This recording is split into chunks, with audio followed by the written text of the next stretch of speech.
Boa noite, meus amigos. Começamos mais uma vez invocando a Santíssima Virgem Maria e o Santo Padre Pio de Petreucina para que roguem a Deus que nenhuma injustiça se cometa nesse programa. Este é mais um episódio do AI Outspeak, onde damos vida por meio de inteligência artificial a textos antigos de Olavo de Carvalho. Hoje apresento o artigo Ainda a Hegemonia, publicado no Diário do Comércio em 2 de julho de 2008. Desde a década de 30, o Partido Comunista foi se tornando cada vez mais a influência cultural dominante no Brasil. Não por sua superioridade intelectual, é certo, mas por sua capacidade de arregimentar escritores, artistas, jornalistas e professores numa elite militante bem organizada, consciente da sua missão de transformar toda a vida do espírito em arma de guerra revolucionária.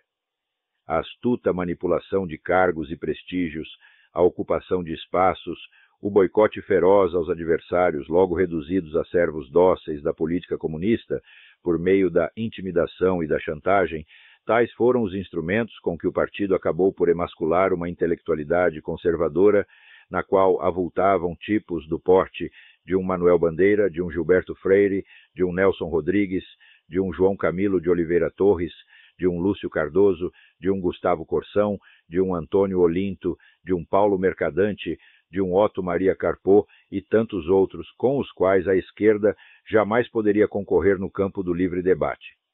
Eleitoralmente, o partido jamais foi grande coisa, mas sua influência tornou-se desproporcionalmente maior que seu minguado número de eleitores ao ponto de impor à nação um presidente pró-comunista e consolidar o seu poder mediante um plebiscito em que a linguagem da lei e da ordem foi habilmente posta a serviço da subversão e da desordem.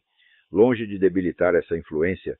o novo regime advindo em 1964 acabou por fortalecê-la, na medida em que, concentrando seus esforços no combate à subversão armada e esquivando-se preguiçosamente ao dever da luta cultural, permitiu que a esquerda se revigorasse mediante o debate interno, a autocrítica e a reorganização estratégica segundo as linhas preconizadas por Antônio Gramsci,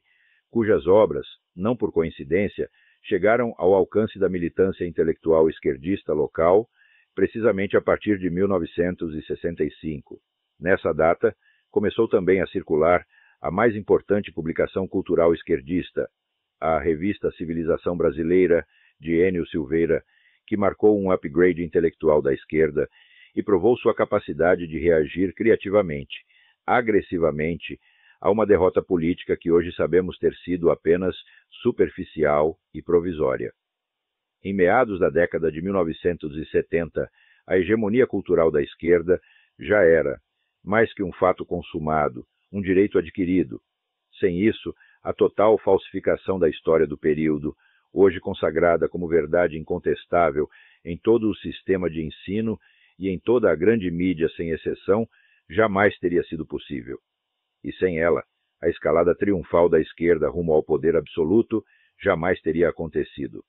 Ao longo de todo esse trajeto, só duas tentativas de resistência liberal conservadora organizada se esboçaram, ambas tímidas e débeis. A primeira veio da Igreja entre os anos 40 e 60, mas foi logo diluída pela infiltração que veio a fazer da intelectualidade católica o mais eficiente instrumento de camuflagem e legitimação do esforço subversivo. A conversão de Alceu Amoroso Lima e de Dom Helder Câmara ao esquerdismo, a devassidão ideológica fomentada pelo Concílio Vaticano II e a tomada dos seminários por uma hoste de endemoninhados teólogos da libertação, resultaram na fundação do PT mediante a tripla união adúltera dos bispos com a intelectualidade comunista e com a militância sindical de esquerda, tudo sob as bênçãos da elite globalista bilionária e da mídia chique internacional. A segunda foi a fundação do Instituto Liberal no Rio de Janeiro em 1983